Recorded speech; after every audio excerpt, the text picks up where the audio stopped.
दोस्तों आज का जो हमारा टॉपिक है वो ये है कि हम अपने मूल व्यक्तित्व को कैसे समझ सकते हैं, या फिर हमारे इंटरेस्ट को, या फिर हमारी एक्चुअल पर्सनैलिटी को हम कैसे समझ सकते हैं, कैसे जान सकते हैं।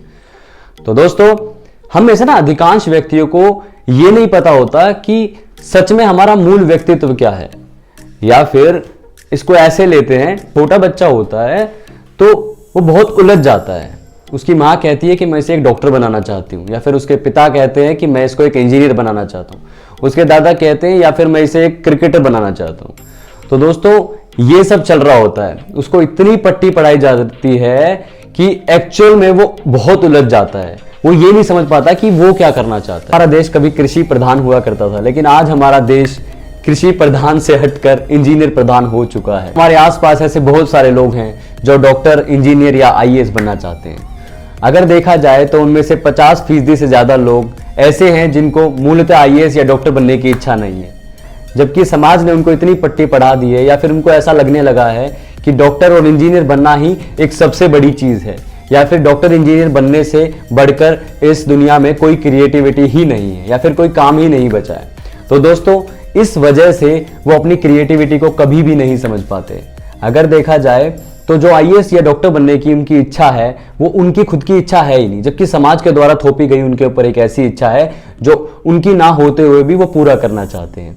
इसमें सबसे बड़ी बात यह है, और दोस्तों ये एक जगह पे नहीं हो रहा है, ये लगभग समाज में हर जगह पे हो रहा है और अलग अलग तरीके से हो रहा है।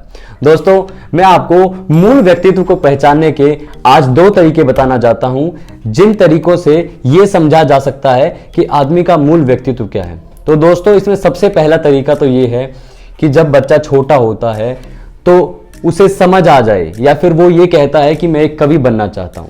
दोस्तों अगर बच्चा ऐसा कहता है कि मैं कवि बनना चाहता हूं, तो उस टाइम पे एक बच्चे ने कहा कि मैं कवि बनना चाहता हूं, उसके माँ बाप ने उसे उसके हाल पर छोड़ दिया। वो धीरे धीरे कविताएं लिखने लगा और उसके बाद वो महाकवि बन गया। दोस्तों बहुत ज्यादा मेहनत करने के बाद उसकी कविताएं पब्लिश होना शुरू हो गई और उसे नोबेल प्राइज मिल गया। दोस्तों वो एक कवि के रूप में पूरी तरह से डेवलप हो गया, और उसके माँ बाप से जब कोई पूछता है कि आपका बेटा कवि कैसे बना, या फिर आपका बच्चा कवि किस तरह बना, तो दोस्तों उसके माँ बाप सिर्फ एक ही बात कहते हैं कि हमें इससे कोई प्रॉब्लम नहीं थी, या फिर जो ये करना चाहता था हमने इसे पूरा मौका दिया और इसके इंटरेस्ट के साथ इसको वो फैसिलिटीज दी जिसके लिए ये अपने आप को तैयार करना चाहता था। दोस्तों इसमें सबसे बड़ी बात यह है कि उसके पेरेंट्स ने या फिर उसके माँ बाप ने उसको वो फैसिलिटीज प्रोवाइड की, या फिर उसको उस हाल पर छोड़ दिया जिसकी वजह से वह एक कवि बन पाया।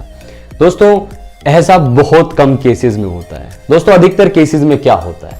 दोस्तों अधिकतर केसेस में ये होता है कि बच्चा जब छोटा होता है वो कहता है कि मैं बड़ा होकर साइकिल बनाऊंगा। दोस्तों वो कहता है मैं साइकिल बनाऊंगा। ये कहने के पीछे सबसे बड़ा कारण क्या है? क्योंकि दोस्तों उसको साइकिल बहुत कम चलाने को मिली बचपन में। थोड़े दिन बाद कहता है नहीं मैं साइकिल नहीं बनाऊंगा, मैं एक इलेक्ट्रीशियन बनूंगा।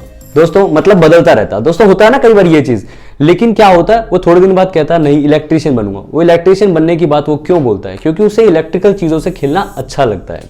थोड़े समय के बाद कहता है कि नहीं मैं इलेक्ट्रीशियन नहीं, मैं कुछ और करूंगा। इट मीन्स वो समय के साथ बार बार बदलता रहता है। तो दोस्तों इसके अंदर सबसे बड़ी चीज मैं आपको वो बताता हूं जो है, इसके अंदर सबसे बड़ी ये चीज है कि प्रोसेस ऑफ रिजेक्शन। इस चीज को हम कहते हैं कि प्रोसेस ऑफ रिजेक्शन। मैं आपको प्रोसेस ऑफ रिजेक्शन के बारे में पूरी तरह से एक्सप्लेन करता हूं। दोस्तों हमारी लाइफ में, हमारे जीवन में बहुत बार ऐसा होता है कि हम चीजों को रिजेक्ट करते करते कई बार एक चीज से दूसरी चीज पर शिफ्ट होते जाते हैं। दोस्तों इसका सबसे बड़ा एग्जांपल जैसे कि ए ऑप्शन।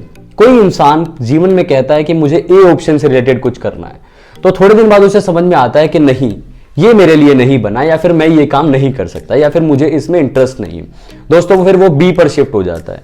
बी पर जाने के बाद उसे थोड़ा थोड़ा समझ आता है कि नहीं एक्चुअल में ये भी मेरा मूल व्यक्तित्व का काम नहीं है, या फिर इस काम को मैं पूरे इंटरेस्ट के साथ नहीं कर सकता। दोस्तों वह उसे भी छोड़ देता है और उसके बाद सीधा वो सी पर शिफ्ट हो जाता है। सी पर शिफ्ट होने के बाद उसे समझ आता है कि हाँ ये थोड़ा वो काम है जिसको मैं इंटरेस्ट के साथ कर सकता हूं। लेकिन दोस्तों कुछ साल या फिर कुछ दिन बीतने के बाद उसे लगता है कि यार ये भी वो काम नहीं है जो मैं कंटिन्यू और फुल एनर्जी के साथ और फुल कॉन्फिडेंस के साथ पूरा दिन कर सकता हूं। उसमें बहुत सारे बदलाव आने लगते हैं। उसे ऐसा लगता है कि असल में ये काम जो है वो मेरे मूल व्यक्तित्व से नहीं जुड़ा होता, या फिर वो 100% सिक्योरिटी के साथ ये नहीं बोल पाता कि मैं इसको पूरा जीवन कर सकता हूं। दोस्तों फिर वो डी पर शिफ्ट होता है। डी पर शिफ्ट होने के बाद उसे लगता है कि हाँ अब एक्चुअल में मन मस्त हुआ है, या फिर असल में मजा आया है, या फिर उसे लगता है कि हाँ ये एक ऐसा काम है जिसको मैं अपने पूरे जीवन में पूरी इंटेंसिटी के साथ और पूरी एनर्जी के साथ और पूरा दिमाग और दिल लगा कर सकता हूं। दोस्तों इस तरह से जब आदमी प्रोसेस ऑफ रिजेक्शन को फॉलो करते हुए एक चीज को रिजेक्ट करके दूसरी पे जंप करता है, दूसरी से तीसरी ऑप्शन पे जंप करता है, चीजों को रिजेक्ट करते करते जब हम एक समय पर पहुंचते हैं, उस समय पे हमें एक्चुअल में समझ आता है कि हमारा मूल व्यक्तित्व या हमारे इंटरेस्ट से जुड़ी हुई चीज कौन सी है। दोस्तों हमारे एक्सपीरियंसेस के साथ ये चीज हमें क्लैरिफाई होती है कि एक्चुअल में हमारा इंटरेस्ट क्या है। क्या हर व्यक्ति, हर इंसान अपनी लाइफ में रिजेक्ट कर पाता है? अगर देखा जाए ना तो भारत में 80% से ज्यादा लोग अपना जीवन उन विकल्पों के साथ जी रहे हैं, या फिर अपना जीवन उन विकल्पों के साथ व्यतीत कर रहे हैं जो असल में उनके मूल व्यक्तित्व के विकल्प नहीं है। या फिर ऐसे कहें इसको सिंपल बना करके कि दोस्तों भारत में 80% से ज्यादा लोग वो काम कर रहे हैं जिसमें वो बिल्कुल भी इंटरेस्टेड नहीं है, जो एक्चुअल में उनके इंटरेस्ट का काम नहीं है। देखा जाए तो सबसे बड़ी चीज बताऊं आपको क्या है कि क्या वो रिजेक्ट कर पाते हैं। रिजेक्ट करना इतना इजी भी नहीं होता। आपको ना मैं एक एग्जांपल देता हूं। दोस्तों आपको सिर्फ पता है क्या करना है, या फिर आप मत भी करना, बट ऑब्जर्व करना सोसाइटी को। कभी भी हम ना एक 45-50 साल की एज के आसपास, जो कि मिडिल एज पर्सन होता है, उसके आसपास जाके बैठेंगे और कभी उससे बात करके देखना, जिसमें कि हम ये पूछेंगे कि आप जो काम कर रहे हो क्या आप उसमें एक्साइटेड हो। भाई वो हमारे रिलेटिव भी हो सकते हैं, हमारे पड़ोसी भी हो सकते हैं, या कोई भी हो सकता है। उनसे हम ये पूछ सकते हैं कि क्या आप जो लाइफ टाइम यानी कि पिछले कुछ सालों से जो आप काम कर रहे हो, 10, 15, 20 साल से, 30 साल से जो आप काम कर रहे हो, क्या आप उस काम में इंटरेस्टेड हैं? क्या आपको उस काम को करने में मजा आता है? क्या प्रोफेशनली आप खुद इतना एक्साइटेड रह पाते हो?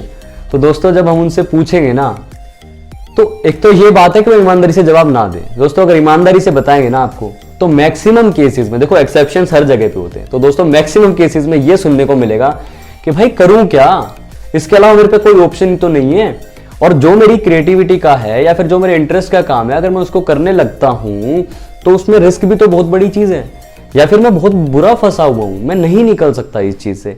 या फिर ये कहेंगे कि मेरा मन तक नहीं करता, पर क्या करें, परिवार भी तो पालना है। और अगर इस काम को छोड़ करके मैं कुछ और करना शुरू करता हूं तो उसमें जो रिस्क इन्वॉल्व है उसको मैं तो झेल लूंगा, लेकिन उस रिस्क की रेंज में जब मेरी फैमिली आएगी तो वो मेरे लिए बहुत बड़ी प्रॉब्लम क्रिएट करेगी।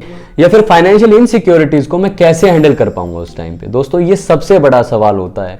इन सिक्योरिटीज को लेकर के या फिर इन चीजों को लेकर के एक इंसान अपनी जिंदगी में हमेशा उसी तरह से जीता रहता है जिस तरह से वो नहीं जीना चाहता। वो विरोध या विद्रोह तो करना चाहते हैं, लेकिन वो पूरी जिंदगी में कभी विद्रोह नहीं कर पाते, या फिर उस चीज को हटा करके वो चीज कभी नहीं कर पाते जो उनके इंटरेस्ट की है, जस्ट बिकॉज कि वो ऐसा चाहते हैं कि उसकी लाइफ में कोई रिस्क ना आए या फिर उनकी लाइफ में कोई प्रॉब्लम ना आए। दोस्तों प्रॉब्लम ना आते हुए भी उनकी लाइफ में बहुत बड़ी प्रॉब्लम्स क्रिएट हो जाती हैं जिसका उन्हें अंदाजा भी नहीं होता, क्योंकि वो अपनी जिंदगी को जी नहीं रहे होते, सिर्फ और सिर्फ अपनी जिंदगी को काट रहे होते हैं। ऐसे लोगों के लिए ना एक शेर याद आता है कि सुबह होती है, शाम होती है और जिंदगी यूं ही तमाम होती है। तो दोस्तों सबसे बड़ी चीज पता है, इस तरह के इंसान जो कम एक्साइटेड होते हैं, जब फिर किसी काम को करने में उनका इंटरेस्ट बहुत कम होता है, जिस काम को वो लगातार करते रहते हैं उसमें उनका अगर इंटरेस्ट कम है या फिर वो कम एक्साइटेड है, तो सबसे बड़ी चीज़ पता है क्या होती है, वो सुबह उठेंगे 9, साढ़े 9 बजे तक, 10 बजे तक तैयार होकर ऑफिस पहुंचेंगे। ऑफिस पहुंचकर वहाँ आधमरे से पड़े हुए हैं और दोस्तों लोग वहाँ पर आते हैं तो कहते हैं सर ये काम कर दीजिए, तो कहते हैं चलो 1 महीने बाद आना या फिर 1 हफ्ते बाद आना या फिर मंडे को आना। उसका रीज़न क्या है दोस्तों? अगर वहां से क्वेश्चन पूछा जाता है कि तो सर मंडे क्यों आए हम, इसका रीजन क्या है सर बताइए, तो रीजन में क्या सुनने को मिलता है कि सर्वर डाउन है या फिर वेबसाइट नहीं चल रही या फिर प्रिंटर खराब है। दोस्तों इस तरह के क्वेश्चंस के आंसर जब मिलते हैं ना, मतलब इस तरह की प्रॉब्लम्स जब हमें बताई जाती है, जो काम सिर्फ और सिर्फ 10 मिनट में करके दिया जा सकता है दोस्तों, उस काम को करने में कई बार 10-10 महीने भी लग जाते हैं। दोस्तों बैंक देख सकते हैं हम, या फिर बहुत सारे ऐसे सरकारी डिपार्टमेंट देख सकते हैं, या फिर ऐसे बहुत सारे प्राइवेट ऑर्गेनाइजेशंस, या फिर हम बहुत सारी ऐसी चीज़ें देख सकते हैं जहां पे हमें ऐसी तरह की चीज़ें कही जाती हैं या फिर ऐसे बहाने बनाकर हमारे काम को बहुत ज़्यादा डिले किया जाता है। दोस्तों अगर एक मजदूर 1 दिन की छुट्टी करके अगर किसी बैंक में जाता है या फिर किसी सरकारी दफ्तर में जाता है, उस टाइम पे अगर उसे वो काम करवाना है तो उस काम को करवाने में उसको सिर्फ 10 से 20 मिनट का समय लगना चाहिए, लेकिन दोस्तों उसका पूरा दिन वहां पर लग जाता है। कई बार तो उसे महीने में 4-4, 5-5 बार उसी काम के लिए चक्कर काटने पड़ते हैं जिस काम को करने में सिर्फ और सिर्फ आधा घंटा या 1 घंटा ही लगना होता है। सबसे बड़ा कारण यही है, जिस डिपार्टमेंट में या फिर किसी भी ऑर्गेनाइजेशन में, चाहे वो सरकारी हो या फिर निजी क्यों ना हो, प्राइवेट क्यों ना हो, उसके अंदर जो एम्प्लॉयज हैं वो अगर एक्साइटेड नहीं होंगे तो वहां कभी भी डेवलपमेंट नहीं हो सकता। और हमारे देश को सुपर पावर बनने में सबसे बड़ी प्रॉब्लम यही आ रही है दोस्तों, हमारे देश को सुपर पावर बनने में सबसे बड़ी प्रॉब्लम यहीं पर आ रही है कि हमारी कंट्री में जो ऑर्गेनाइजेशंस हैं, चाहे वो प्राइवेट हैं चाहे वो गवर्नमेंट है, वहां पे बहुत सारे एम्प्लॉयज जो हैं वो एक्साइटेड होकर वर्क नहीं करते। लेकिन दोस्तों कुछ लोग विद्रोह करते हैं। इसको ऐसे लेते हैं कि एक गांव में एक बच्चा है, वो सिपाही भर्ती हो गया है। सिपाही भर्ती होने के बाद उसके पिताजी इतने खुश हो गए हैं, उन्होंने कहना शुरू कर दिया है कि हमने जरूर पिछले जन्म में कुछ अच्छे काम किए होंगे या फिर कुछ पुण्य के काम किए होंगे, जिसकी वजह से गांव में सिर्फ और सिर्फ 5 सिपाही हैं और छठा जो सिपाही है वो हमारा बेटा है। तो दोस्तों वो पूरे गांव में मिठाइयां बांटना शुरू करते हैं, जिसके बाद थोड़े दिन बाद ज्वाइनिंग करने के वह बच्चा वहां से रिजाइन देकर आ जाता है। तो घर पे आने के बाद उसके पिताजी को बहुत बड़ा झटका लगता है और वो कहते हैं ऐसा क्यों किया। तो बताता है कि मैं इसमें इंटरेस्टेड नहीं हूं, मैं कुछ और करना चाहता हूं। दोस्तों कुछ समय के बाद वो एक ऐसे एग्जाम को क्रैक करते हैं जिसमें कि इंडियन रेलवे के अंदर उसे एक बहुत अच्छी पोस्ट मिल जाती है। दोस्तों कुछ साल, 2-3 साल उस नौकरी को करने के बाद वह वहां से भी रिजाइन दे देता है। दोस्तों उसके पिताजी को बहुत डर लगता है, वो बहुत घबरा जाते हैं या फिर बहुत ज्यादा टेंशन में आ जाते हैं। तो वो एक पंडित को बुला लेते हैं। उन्हें लगता है कि बच्चे पे कोई संकट है या फिर कोई तंत्र विद्या में बच्चा फंस चुका है दोस्तों। लेकिन वह जो बच्चा विरोधी है, जिसको चीजों को रिजेक्ट करना अच्छा लगता है, क्योंकि वो करना चाहता है जो उसके इंटरेस्ट का है, तो वह उस पंडित जी को भी यह कर कर भेज देता है कि मैं कुछ और करना चाहता हूं, आप जा सकते हैं। तो दोस्तों तीसरी बार एक और एग्जाम क्रैक करने के बाद वह बच्चा एक बहुत अच्छी पोस्ट पे चला जाता है। लेकिन उसके बाद पंडित जी को बुलाया जाता है, तो पंडित जी भी नहीं आते अब की बार, क्योंकि पंडित जी को पिछली बार ये कह के भेज दिया गया था तो आप चले जाइए। तो पंडित जी ने मना कर दिया अब की बार आना नहीं, क्योंकि बच्चा विद्रोही है, वो मानता नहीं है, एक्चुअल में वो ऐसा कुछ करना चाहता है जो उसके इंटरेस्ट का है। तो दोस्तों देश का सबसे बड़ा एग्जाम क्रैक करने के बाद, जो कि है IAS, वो एक IAS के तौर पर काम करना शुरू करता है दोस्तों। उसके जस्ट कुछ साल बाद वहां से भी वो रिजाइन दे देता है। दोस्तों उसके पिताजी को सबसे बड़ा झटका जिंदगी में लगता है, क्योंकि उसकी पूरी एजुकेशन उन्होंने इसीलिए कराई थी कि वो एक ऐसी नौकरी करे जो भारत की सर्वश्रेष्ठ नौकरी है या फिर कोई भी एक ऐसी सरकारी नौकरी है जिसको करके वो अपनी जिंदगी बिताए। लेकिन दोस्तों बच्चा जो है वो विद्रोही है, वह समझाता है कि मैं वो नहीं करना चाहता। तो दोस्तों उसके पिताजी उससे पूछते हैं कि करना क्या चाहते हो तुम।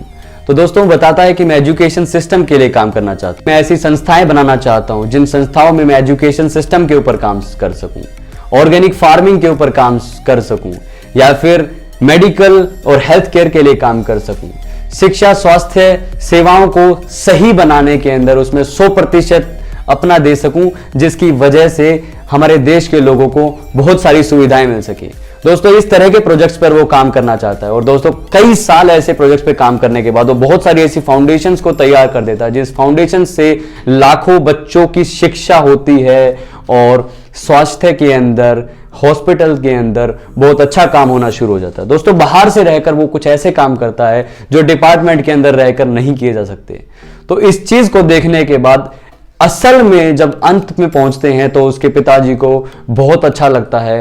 उसके बाद उन्हें असल में यह चीज रियलाइज होती है कि उसे रोकना बिल्कुल भी ठीक नहीं था। तो दोस्तों अंत में हम कहां पहुंचते हैं, या फिर हमारे मेंटल स्ट्रेंथ कितनी ज्यादा है, या फिर जिस काम को करने के लिए हम अपनी पूरी जान लगाते हैं, जिसमें हम पूरे इंटरेस्टेड होते हैं, जिसमें डूब जाते हैं, सिर्फ उसी काम को करने में फायदा होता है, सिर्फ उसी काम को करने में हमें दिल को सुकून मिलता है। तो दोस्तों यही है मेरी ऑब्जर्वेशंस एक्चुअल पर्सनैलिटी के बारे में या फिर मूल व्यक्तित्व के बारे में। और दोस्तों आने वाले समय पे ऐसे ही जबरदस्त टॉपिक अपनी ऑब्जर्वेशंस के थ्रू, अपनी रिसर्च के थ्रू आपके लिए लाता रहूंगा।